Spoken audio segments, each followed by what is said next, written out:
What is wrong with Nigeria and Ghana and World Cup qualifiers? Guys, this is the African show. It's me, Africans. We have JD, the CONCACAF king here, but he loves his Nigerian football. Whether they're Eagles or Falcons, he loves his Nigerian football. But guys, we're here just to talk a little bit about the World Cup qualifiers in Africa, which got underway this window. So guys, leave a like, comment, and subscribe. We'll talk about, if there's a team you want us to talk about, let it in the comments down below. But we're here to talk about those two teams, but also all general. And also, milestone for us, we've passed 500 subscribers this week. So thank you to everyone who has subscribed. We're on a run to 1,000 subscribers. We're still working on the tagline, but we'll give you one at some point. But JD, you look chilly. It's November, nearly December. How are you doing today? Yes, I am good. Hi to everyone viewing this video. Yes, I went out today and it was outside was a little bit cold, at least in our region, not like the Canadian cold, yes, but it was cold though, and I'm happy because we did something with the family, and that is always the main thing. Mm, that's fair. That's fair. Any time with family is always well spent time. But again, we are here to talk about African World Cup qualifiers. They got up, and the first thing we really wanted to keep an eye on and focus on is Nigeria. As we can see in Group C, they are currently sitting in third place because uncharacteristically, or characteristically to them, more recently, they have got two draws in their two matchups versus Lesotho and Zimbabwe, leaving them at in third place in the group. So we have, if you guys aren't familiar with African qualifiers, you have 9 groups, which are in the winners win those groups, and then the top 4 second place teams will go to a playoff. The winner of that will then head to the intercontinental playoff, which is why if you're looking at our screen here that we have shared, we have both the first place and the second place teams, which are highlighted, and you'll see the rest of them. But Nigeria starting off their campaign with 2 draws. This is interesting. To me, I mean, watching them from AFCON to even last World Cup qualifiers, this kind of feels like how they've been playing. JD, you watched both games that they played. Is this warranted, or is this just a situation where they had all the opportunities, they missed them, and were only able to get a draw, even though maybe instead of 2 points, they deserve to be on 6 points? What's your take on this Nigerian squad 2 games into World Cup qualifiers? I would say Lesotho, I would say they deserve to win that one. I think poor finishing really armed them. But at the same time, their structure as a team is not as consistent to be considered as a big team, to be honest, because that midfield is just not the level as to what you want. And obviously, Victor Osimhen, he's definitely missed at the same time, because if you keep on pushing chances, you want one of the best finishers in the world to be on top of those chances to get it done. But he was not there, and it definitely showed, because they had a lot of chances and they kept missing the chances. But they couldn't retain the ball in midfield good enough and fast enough.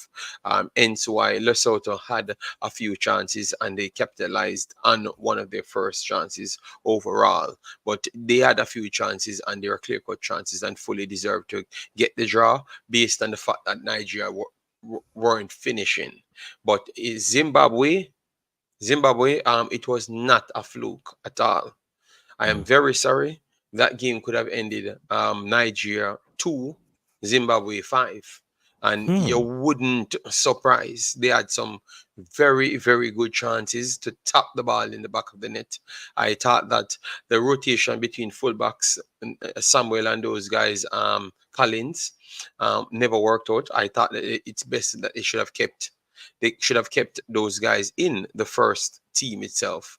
They tried to go in the middle. The middle worked a little bit, but I still believe that giving debut to individuals in such a game, was not good. So it's a lot of things that they did that they would have to change in order to qualify. It's going to be definitely tough for them to get through.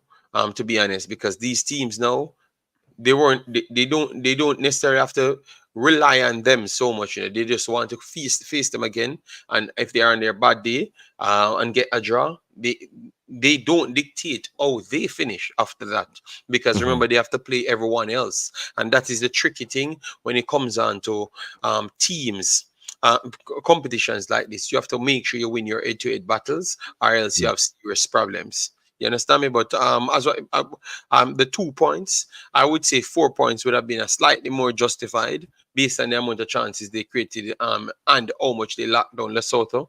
But they still had good chances. So with you not taking the chances and them taking them chances, I can't beat them so much. But the maximum I think they should have been on would have been 4 points maximum.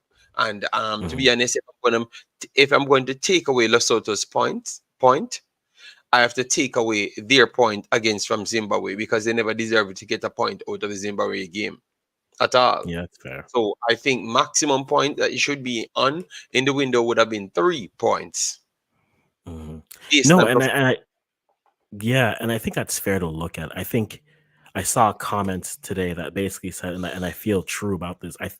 There are fewer small teams in Africa right now today. I think the quality has emerged, and tactically, it's the same thing we said at the Women's World Cup, and I think it also applies to Africa right now. The quality in terms of how teams are playing strategically, how they're keeping their shape, how they are able to take away the strengths of their opponents is there. You don't. It's very rare. There's maybe one. Now we've seen it as well, but maybe every group has one team that you can say, okay, maybe this team will give them 5 or 6, and it'll be a walk in the park with our second team, or if our first team will give them 15. I don't think that's the case in Africa anymore. The quality has risen, and that's a credit to them. All the countries, the federations, both in their training, their development, as well as their recruitment. I don't see it as a surprise for Nigeria because, again, we know Nigeria has the attacking power. Nigeria has, again, a lot of similarities to Jamaica. We're not going to make this Jamaican stream, JD. Don't worry. But like where they have all the attacking power and they have all the attacking names, but they don't necessarily have all the answers in the midfield per se. Right. And I think once they answer those questions, they become more of a complete team. We saw Jamaica kind of find a temporary answer against Canada with playing a center back in that midfield. But I think until Nigeria can do that, you can play as direct as you want. The issue is all the teams in this group, and this is a tough group. South Africa is no pushover. Lesotho is no pushover, and Benin is no pushover either, right? And the team that we yeah. thought would be maybe the pushover in the group, Rwanda, is sitting at the top of the group thinking we just need to survive and just keep on getting results. And then maybe by the last weekend, we're sitting in second or third, and we have a crack at that second place spot. I don't think there's a lot of pushover teams left in this region in CAF. And because of that, I think the bigger teams, you can't just walk onto the pitch. Not to say that Nigeria did this, but I know sometimes as fans, we look at teams and there's the sticker price. We look at the brand and say, oh, it's just them. We'll be fine. And I think you can't do that anymore, especially just because you have the names. Again, Nigeria has more strikers than they know what to do with, but they have no midfielders to find. And I think until they solve that issue, you're going to have results that are lopsided. They'll have their game where maybe they win a dominant 3-4-5-0 game, but then they'll also have a game like they had against Lesotho and Zimbabwe where it's a struggle to get one, and you look at it and say, and they didn't even deserve that.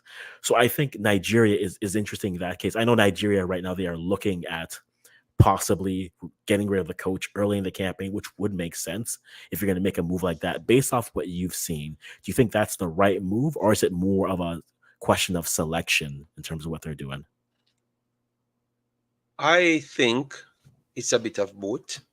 Some of the players, them, because sometimes we jump to beat players, but not. We should first understand the system that the coach playing, Hmm. and then you look at what the players are best at, and then that's where you start to judge the players them, because are they playing in their right position? I think some of them not playing in their right positions, to be Hmm. honest. Worst off the wingers, flat out wingers, them, they're not playing in natural right positions, and that kind of always make you go back to the repetition and creep out of position. So any smaller team that has three in midfield tend to always overcrowd the two in midfield, and then could get some isolative zones against Nigeria, and that is the shocking thing. It Hmm. happens more than once. Lesotho Yep. did it, and I can tell you, Zimbabwe tore through Nigeria. I can't believe Yeah. what I was watching. I'm saying this ain't normal. So it is the truth. Africans, we can't lie. Yeah. So I would say the coach, you might have to move the coach to a more progressive coach, to be honest, because if Mm, you have an attacking centric squad, I think it mhm. should be based on a more attack to midfield type preference coach, to be honest, Yeah. rather than a coach trying to play defense with a bunch of attackers. True. Because I mean, that's something we've said a lot. Like players will always default back to what they're comfortable and what they're familiar with. And so if you put a striker out wide, he's going to want to drift more centrally. If you put a winger in the middle, he's going to want to drift out wide. Um, it's not the and so it's not the end of the world for them. But I do agree they either have to find the tactics that works. And I think if you're going to play that a front three in a theoretical world puts three strikers up top and then they're good. But they may be Hmm. like I know we want to phase out the 4-2-2, but the 4-2-2 may be the best position for them just so that they can say we have two out and out strikers and now we need even if you put the midfielders are all cams, at least you have players who are more used to playing in the middle of the park and they can at least try to find that aspect moving forward. The good thing Yes, for Nigeria, it yeah. it really don't look good with you will be playing defensive central, and that Mhm. that just don't make sense. You understand? It It don't doesn't make know. sense. Yes, so you can't win games like that, and you're gonna forever struggle. So if NDD comes back now, that will help a Oh, lot. definitely. Even though Yeah. he's playing a progressive role at his club, but Mhm. obviously he's naturally a DM, so it's easy cooking for him, and Iwobi looks much more relaxed. But obviously, when he's not there, Iwobi does not really look relaxed because he has to be there trying to link plays and and at the same time trying to tackle as well, and it's just not Well, working. So yeah, it's tough on them. It's tough on them, but they have a quality front line, but not a throughout team. That's what I no, would agreed. say. So Agreed, not want agreed. to jump, not want to jump. I know you might have people inside the chat and stuff because I saw you Yeah. putting up comments. Yeah. Yeah. Um, not want to jump it, but I want to touch on your team because you have some teams that every single time they make it disappear. So JD, hey, JD, don't worry. Don't I'll talk about my teams. I will talk about my yes, yes, teams. yes. And you're not going to get away. We are going to split the stream into two streams. So tomorrow you have to turn up again as well. We are going to do CONCACAF tomorrow. All Okay. right. That's fine. We'll Yes. talk about my teams. Here, right Y- here. We are Right here, coming. right now. You know where to find me. I'll be here. No, But the you have to be the one setting up the stream. So tell the people if you're going to come back tomorrow or Monday or oh, whenever you're free. I'll be All back right. tomorrow, guys. So we'll be here. We'll talk about the team and we'll be there. And yeah, it'll be great. But in terms of the teams, the other team of mine, Ghana, right now Yes. sitting in fourth in their group. They beat Madagascar 1-0. Iñaki Williams scored and he got service. Finally. It's like we've been saying this the whole time, JD. If you give him service, he will produce. And they did so. Yeah. But then they face, I guess their new boogeyman is Comoros because the last three results have been 1-0, 3-2, and 1-0. This team just is in their back pocket, and they beat them without a goalie once. So I don't know what Ghana can say. I mean, I jokingly told one of my friends if they couldn't beat this team with a center back playing goalie, they had no chance beating them with their actual goalie, who is shakier than their center back. I'm not gonna lie, JD. Their goalie is shakier than their center back playing. But Ghana's an interesting case because they don't Ghana, to me, this is the issue with Ghana. Ghana has to decide what it wants to be, and I don't think they can do that without being healthy. Yes, injuries happen, but you're looking at a side without their best right back, their best CDM. The goal they gave up to Comoros was basically one forward decided to dribble past five players, and no one thought tackle. Maybe just put a leg out or something, and then puts the ball in the net. So I think if Ghana gets better play out of their midfield, especially their central midfield, but to the point, Ghana has to decide if they're going to just fully embrace this life without And we're going back to these two players, and it's not necessarily about these two players because in the second game they play with Andre Ayew in the midfield, and congratulations to him, he found a club. But realistically, Ghana has to decide if they are going to continue with him because on the pitch in that first half, he wasn't providing anything. And there's nothing wrong. And I always say this on national teams. Yes, you can have players who are part of the team, part of the fold. If you're not in form, it's all right to take a window off. It's all right for the coach to say, hey, you're not performing right now. Sit this, get your feet under you. We have another window to come. Right. And the same thing that I can say about Ghana, I can say about Nigeria here, which is thankfully their next window isn't until March. So they Yeah, have yeah. 4 or 5 months to really evaluate, let players get their feet under them, and then decide, okay, for Africa, they have AFCON. So they really have 2 months to really decide that. But I don't know what Andre brings to the table that they don't already have. And that's the problem. Cuz you're trying to find a place for him on this starting 11, but where does he fit? He's not the best cam. That's Caduce, and that's not even a question. That is a fact. Caduce is a better player than him and has been a better player than him for the last 2 to 3 seasons. You if you Since put him Carlos has been good, he has been Yep, a better player than him. Whenever that is, yes. agreed, Yes. right? If you say you're gonna play him out wide, Ghana has more wingers than they know what to do with. From Nwamwa to Fatawu Isaku, from Jordan Ayew. Jordan is performing better. Jordan has been the more consistent of the two. The problem is Jordan isn't really is a nine playing as a winger, but doesn't have the pace to be a winger and has too much strength to be a nine. There's Jordan is a complicated, but leaving out wide and he's fine. If you put him as a nine, Semenyo is better than him. Iñaki is better than him. Heck, when I finish Jan is healthier, he's better than him. You want to play him as an eight? Maybe that's the only place you can play him. But the second Shrek comes back, he's there. If Thomas Partey ever decides to be healthy, that's the better spot for him as that box to box. So where do you put him? He's on the roster. Are you just going to have him on the roster just for experience? You could. I would also argue, hey, this is the same person who like he's the captain, he's done all that, but I don't know if he brings as much value to him. And I would much rather personally give him a window or two or five off and experiment and say, can we find someone who can give us something in this midfield to winger role? Because that is the main issue with the squad. The back line, they will figure it out. They have enough center backs. I mean, Ndidi will start for Nigeria. Amarte and Jiku, get those two healthy. And Salisu, we have enough center backs. We're good. When Lamptey is healthy, he's the best. He's our best fullback. When Gideon Mensah had a nice window this window after whatever Hmm. happened in the Agreed. States. Don't It must have been the American rice really just threw him off. It must have been. But the back line is fine. The cam is fine. The CDM to eight is fine. Give us either another eight or another six, and this squad I think performs well.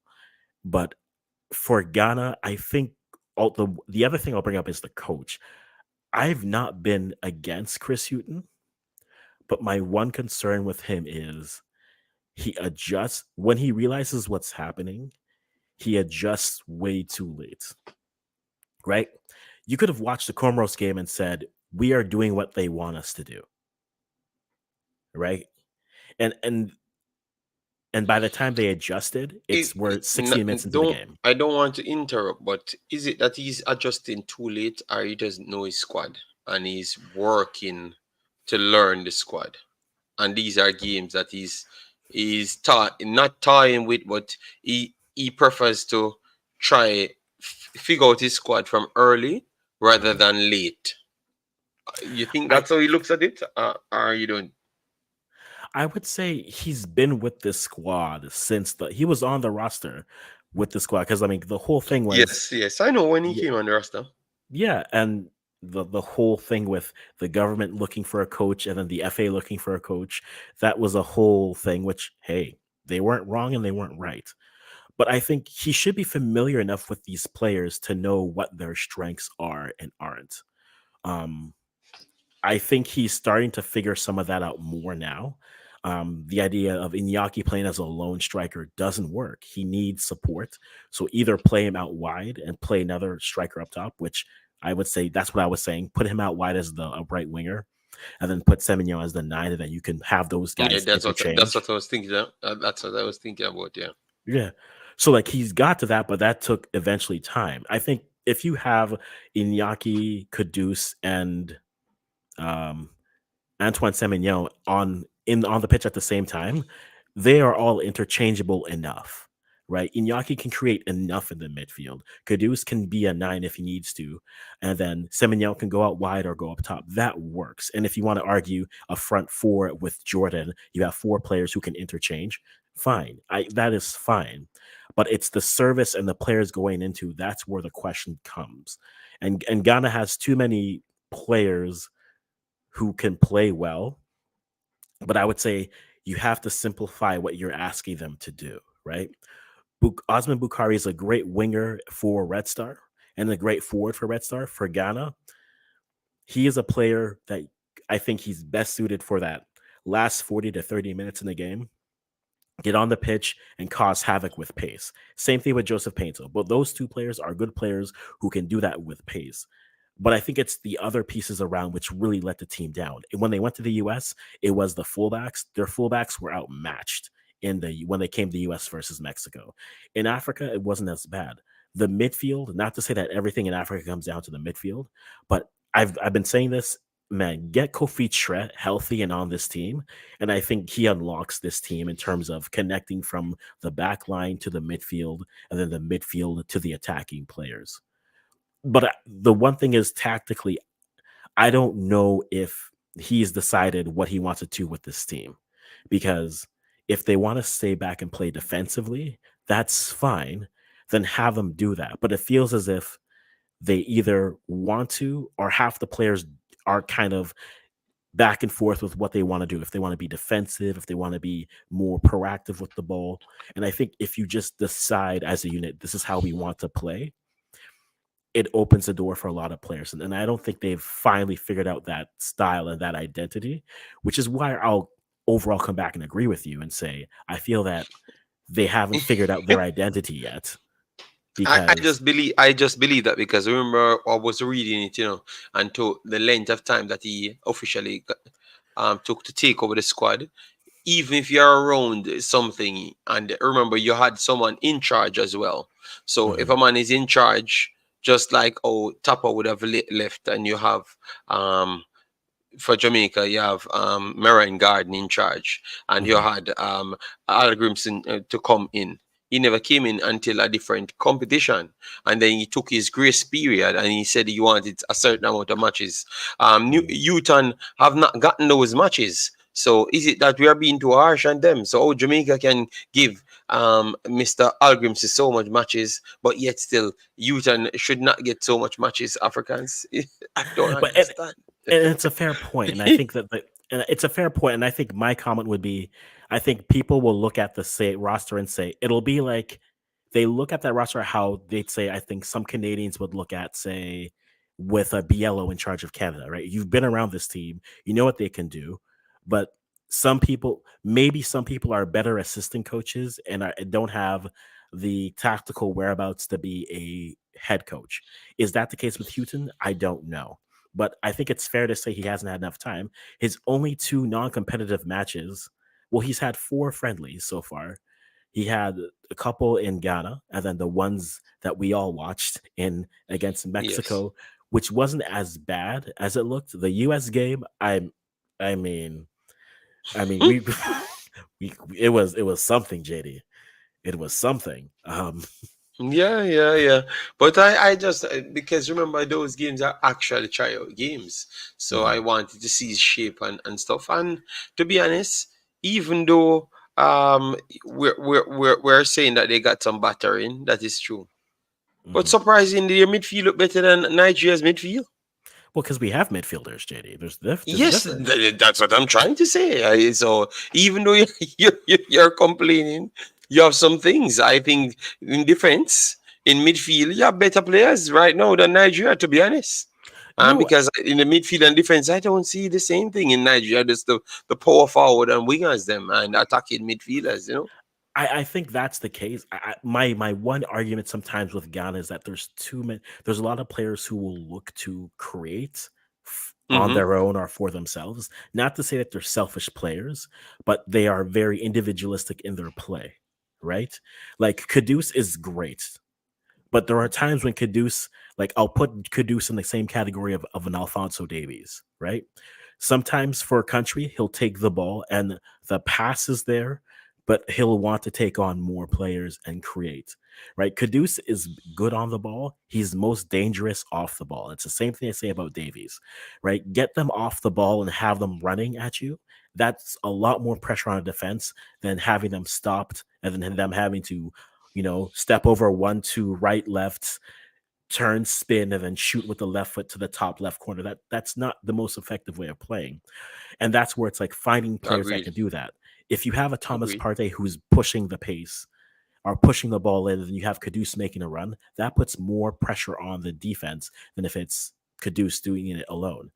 And that's why I think that's why that third midfielder is so crucial. I think you need, and that's something I was also saying. I think as a whole, they need more players who are pass first than necessarily players who are looking to score. It's good. Hey, I'm glad everyone's trying to score because someone has to. But Semenyo can create on his own. Iñaki needs to be fed. Kudus can create on his own. Jordan is probably the only winger who is maybe looking to send a crossing consistently.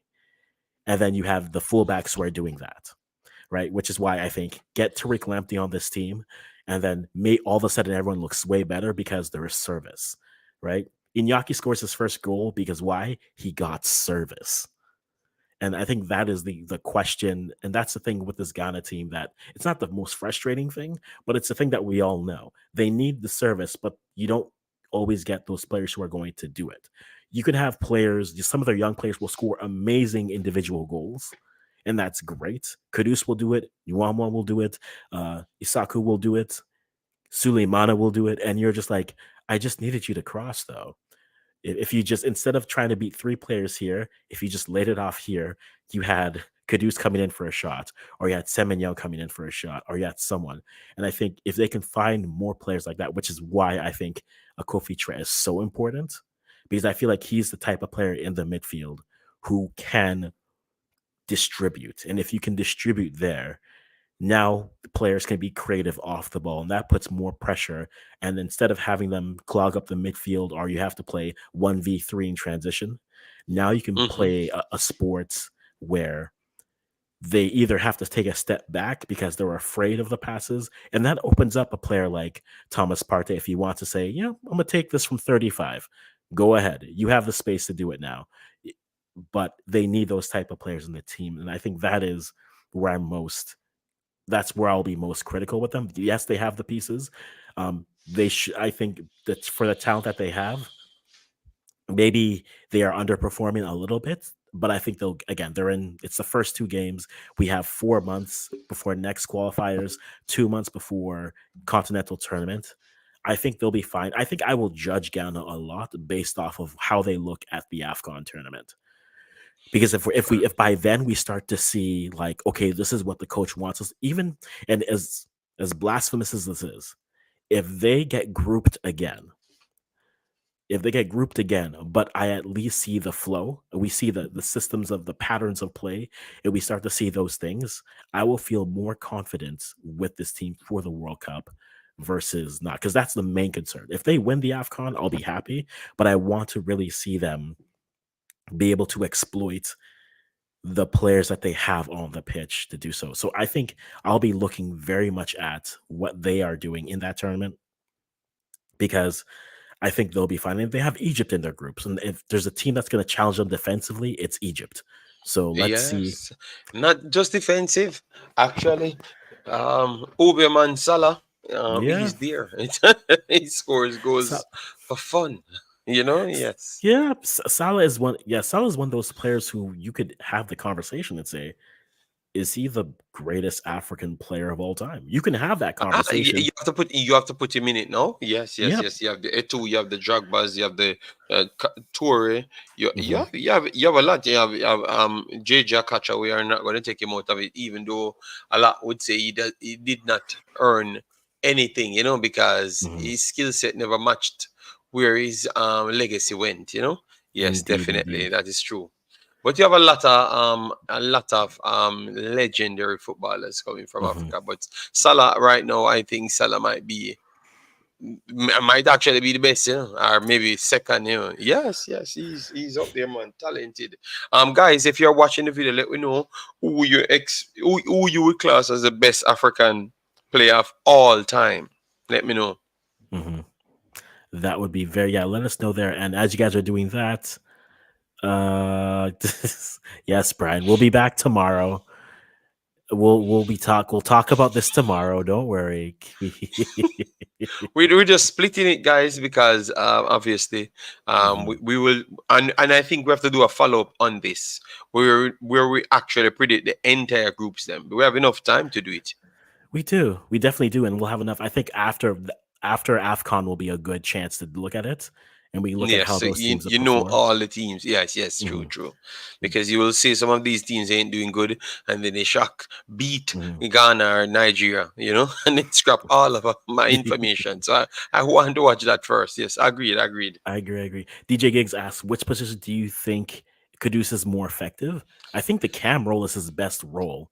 Um, Yeah. but that means you have to play an effective 4-2-3-1, which Houghton loves to do. But the problem with that is it really you have to play it more like a 4-3-3 with two eights, right? And I think where he makes the mistake sometimes is he'll go with two sixes versus two eights in that 4-3-3.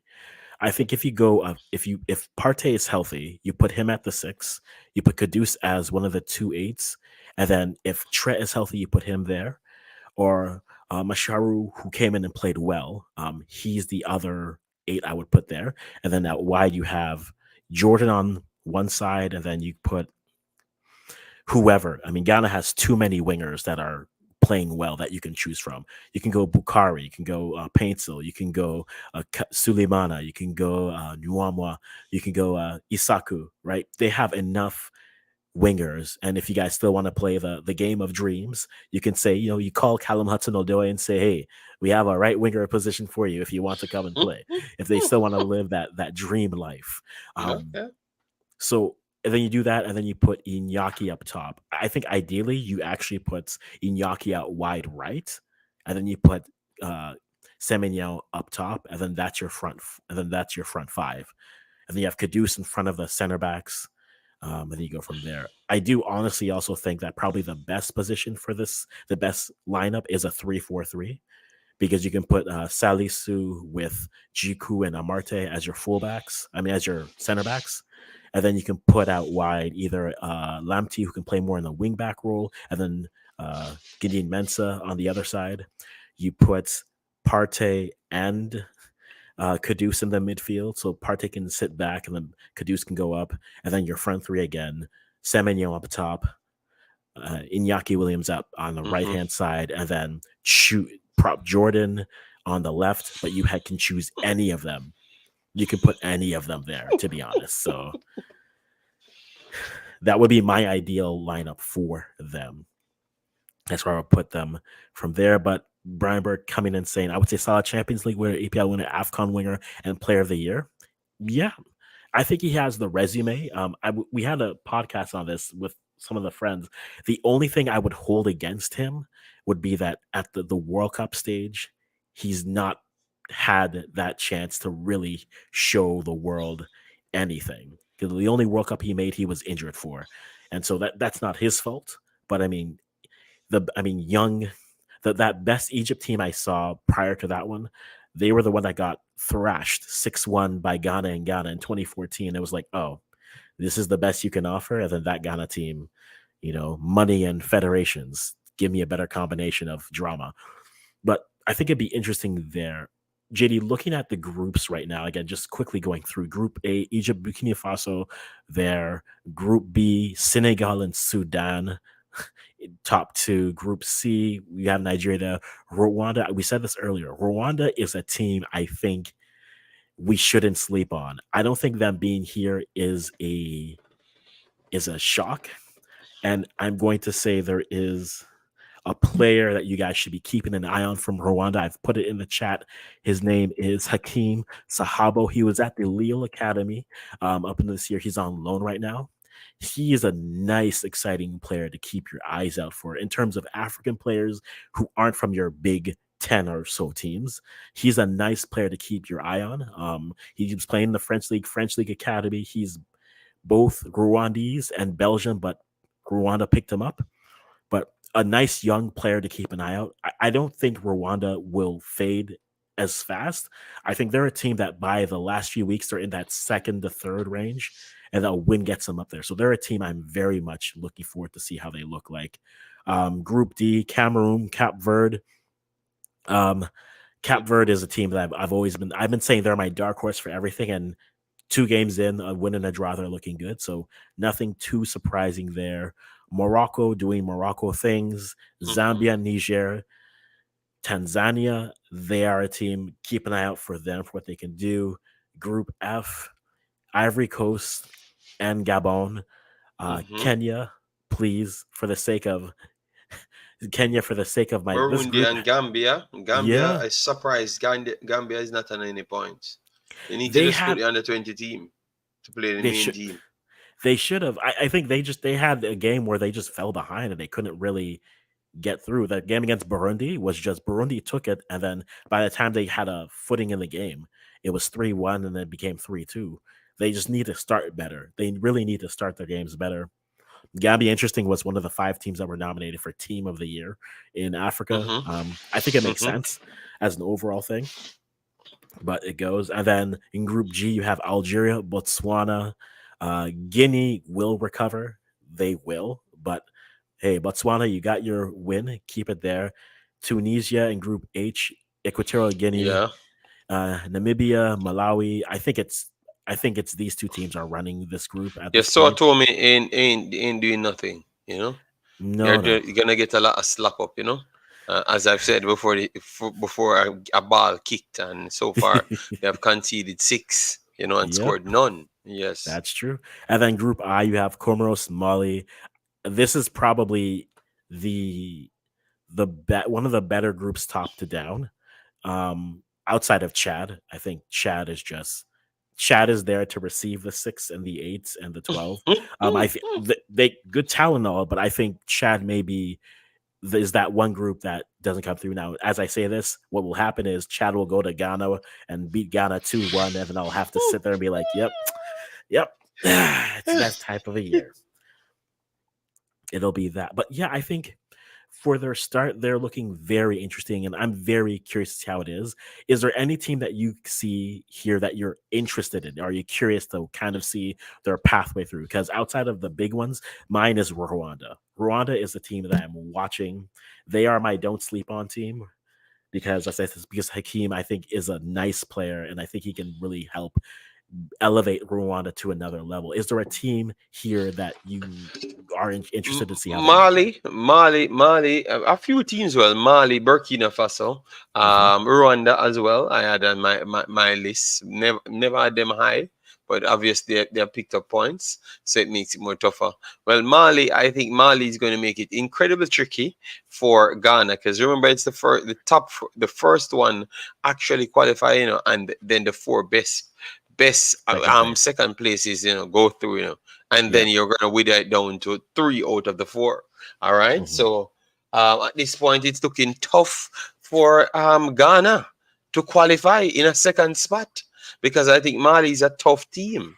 To be honest, right through their footballing setup, the Hmm. ladies and men, they're bringing in some good players, you know, and some good rigid systems, and their natural athleticism just really helping them in football right throughout all the levels. So they are going to make it very tough for Ghana. So No, Not saying agreed. Ghana not going to qualify, but Well, the it's thing gonna with be Ghana tough, you know. is, yeah. Well, the thing with Ghana is you need to be in second place. They're in fourth, so you have to reach second place to have a chance to reach there, and then you have to catch first place.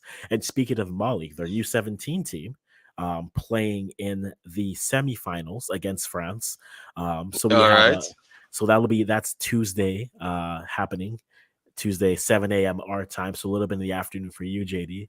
That'll be an Yes, interesting yes. matchup. Or as Yeah, yeah, jokingly, yeah. I'm definitely going to see it. yes, or as jokingly as Clinton would say, well, Africa will play Africa just left versus Africa Yeah, still there. In yeah. one, and then Argentina versus Germany next. So that'll be a good matchup to kind of see. But yeah, Mali's program has been very solid over the years. So Mali is the first place, is the pot A, is the pot one team in this group, right? Ghana is the pot two. So when it comes to those two teams, Mali just needs to stay afloat, and dropping like losses in this will matter so much because you can't drop any points. And for Ghana, they've dropped one. They've dropped even a draw versus Comoros would have been so much more helpful because then all those three teams would have been on 4 points. But because they dropped the game, now you've lost that opportunity. And now you're chasing. You need them to drop a game to someone. And that means you need Mali to beat everyone, but then not. And from a home and away thing, effectively, all these teams' strategy is win at home and try to at least draw 50% of your games. And that gives you in a good position away. And so for Ghana, they've lost one away. And for the teams who've already lost away, they need to now think of if we can get home wins and then moving from there, how they will look in the further part. But before World Cup qualifiers continues, there are AFCON. But guys, we're going to leave this open for questions really quickly. Any questions on any of the African teams, other teams that you guys are following here that you're excited to see? Let us know in the comments below. We'll go for another 8 or so minutes. We'll go 50 minutes here just to go through. And there's a lot of people. So we'll go through some of the chats that are in here. Ooh, for a question that we asked also earlier, who do you think is the best African player of all time? We have Samuel Eto'o, who, I mean, performed well in Spain, in Italy, um, had a decent run at the end in England. So that's a good call up. I think he's probably the most complete nine Africa's produced.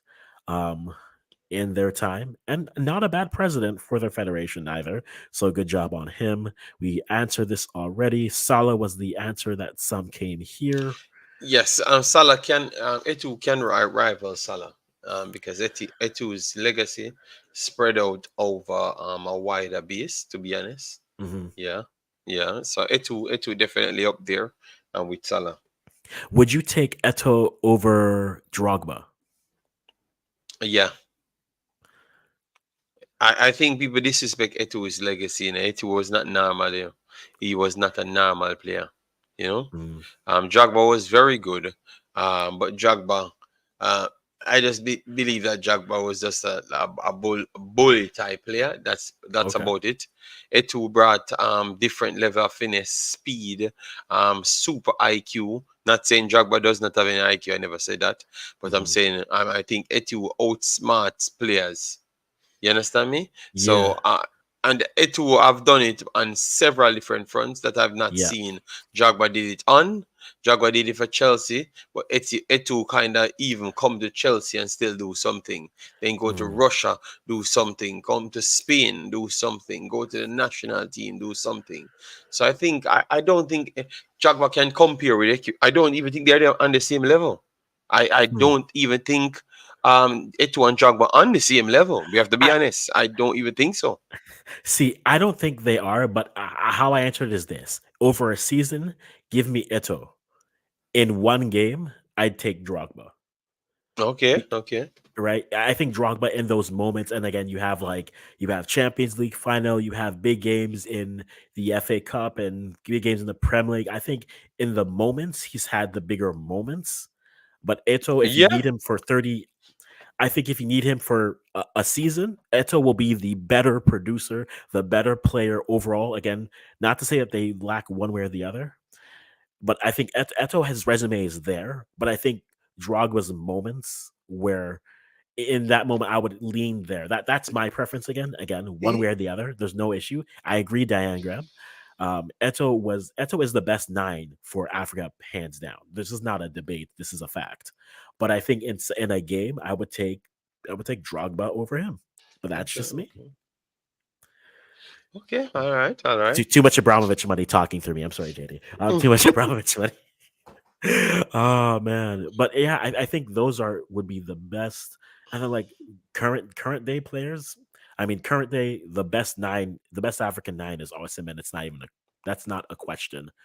Yeah, Osimhen is the Osimhen, best uh, African nine. I can tell you that that player has something different about him, man. And Gift Orban Hmm. has similar skill set as Osimhen here, but Gift Orban is not as big as him. But imagine him being so big and have the same skill set. It makes Right? it a cheat code. The man has a madness to get towards the ball. It is mental.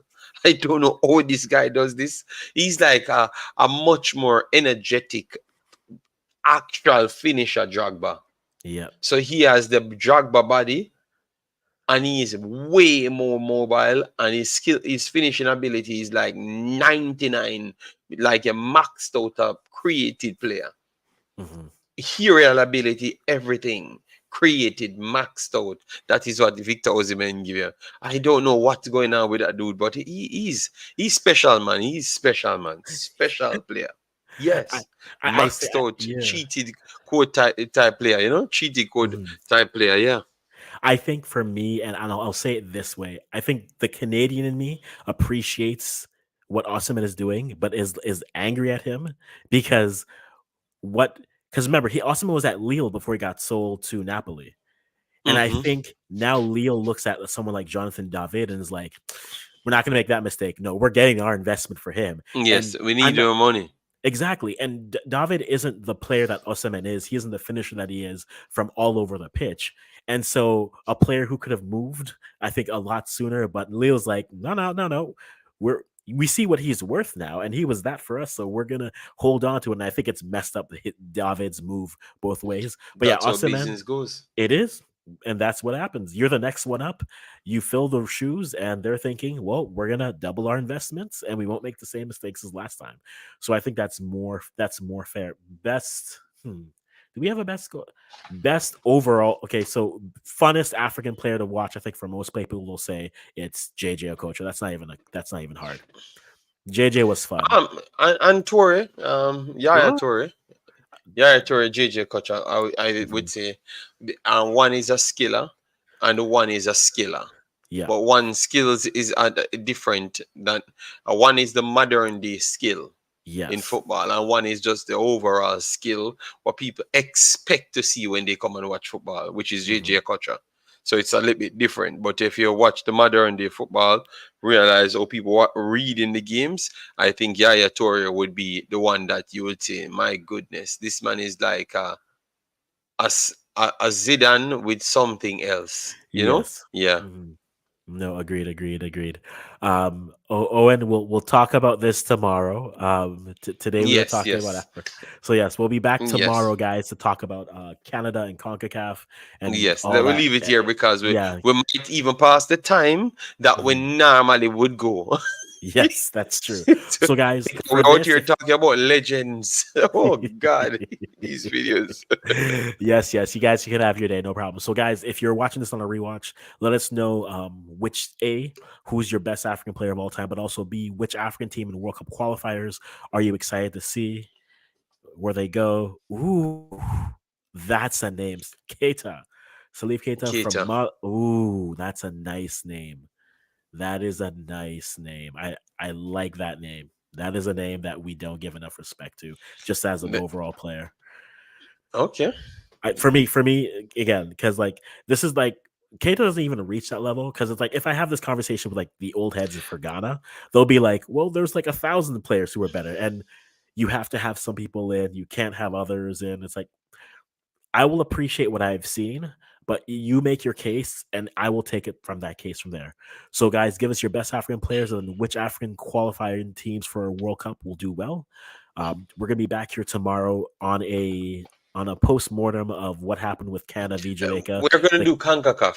Oh, CONCACAF. Yeah, Canada CONCACAF. and Jamaica will come involved in it. Oh, So JD, we we, all know what's gonna happen. The second I show my face, they'll say, "Oh, where's Africans? Where's Africans in this pain? Yeah, yeah, go cry, go cry. You know what? It's okay, and I'm fine with that. I am fine with that. we But will break it down, people. We will come tomorrow with a content crack. So make sure to subscribe, people. All right. Yes. all right, guys. So we'll end it up here, guys. Let us know in the comments below. But thank you again for spending this quick hour with us. And until next time, goodbye for now.